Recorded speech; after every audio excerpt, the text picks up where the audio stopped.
어머니 이제 그만 편히 쉬세요. 제 큰아들이 저를 한강 물속으로 밀어넣으며 한 말입니다.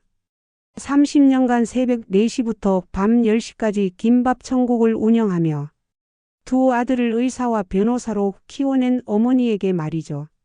하지만 저는 그들이 전혀 예상하지 못한 비밀을 가지고 있었습니다. 저는 최순자 58세입니다.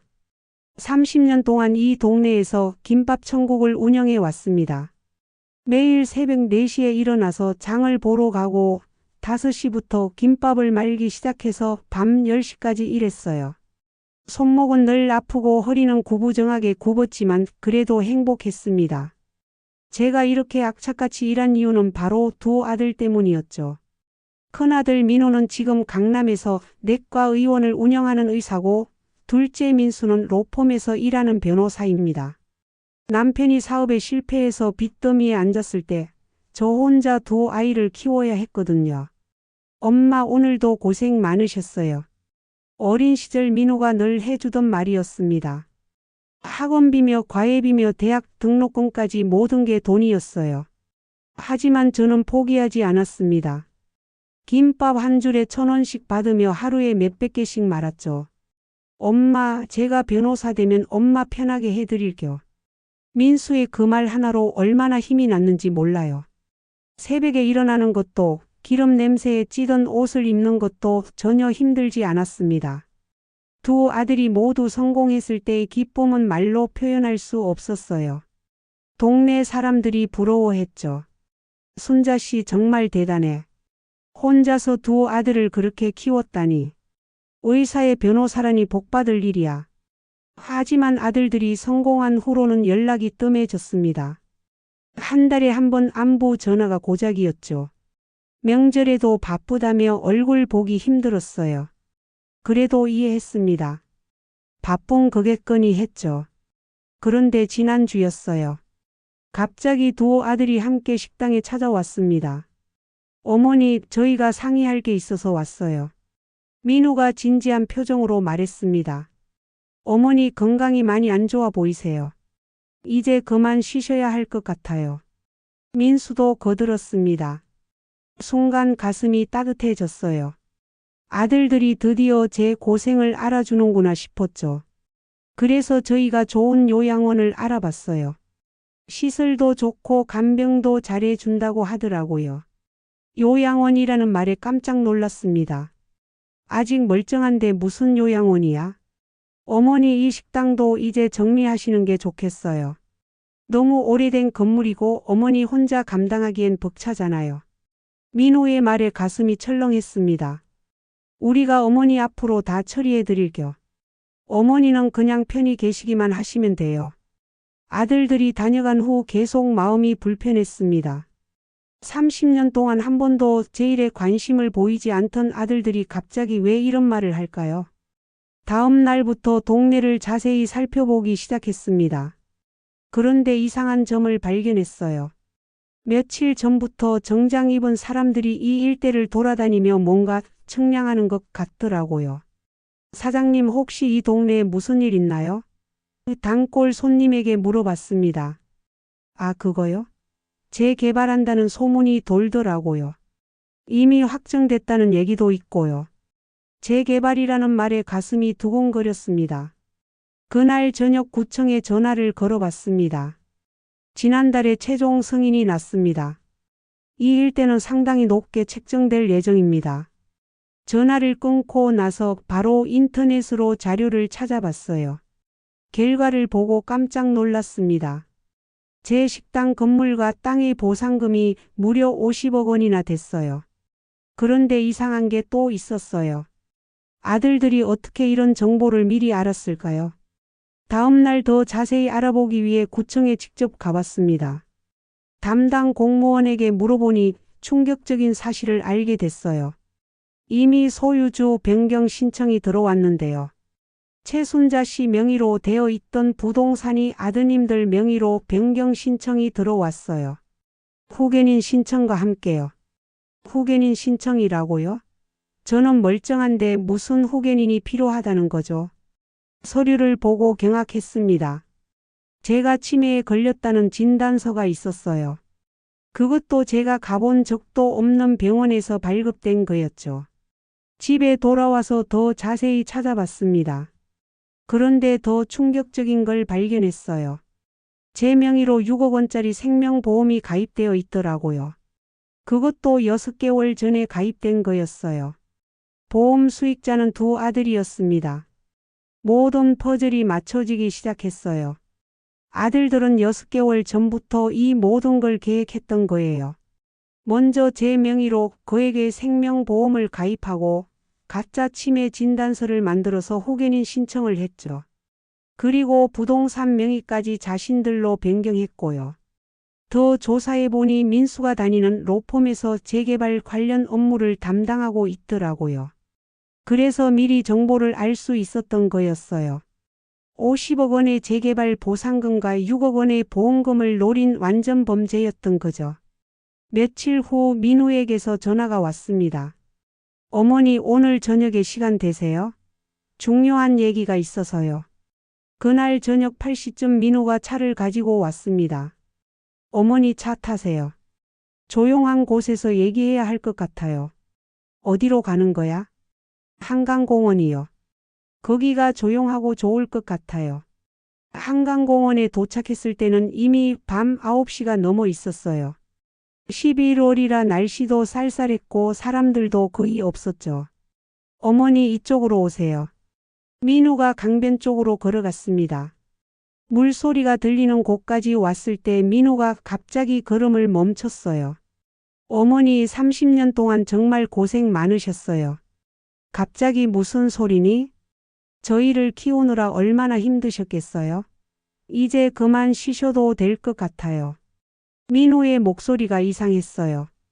그때 민우가 저를 돌아봤는데 눈빛이 차갑게 변해 있었어요. 어머니, 사실 저희가 다 알고 있어요. 뭘 안다는 거야? 재개발 보상금 50억 원 말이에요. 그리고 어머니가 우리 계획을 알아차린 것도요. 순간 등골이 서늘해졌어요. 민우야, 너 지금 뭐 하는 거야? 어머니, 죄송해요. 하지만 이렇게 하는 게 모두를 위해서예요. 그 순간 민우가 제 어깨를 잡았어요. 어머니, 이제 그만 편히 쉬세요. 민우가 저를 강물 쪽으로 밀기 시작했어요. 30년간 온 정성으로 키운 제 아들이 저를 죽이려 하고 있었습니다.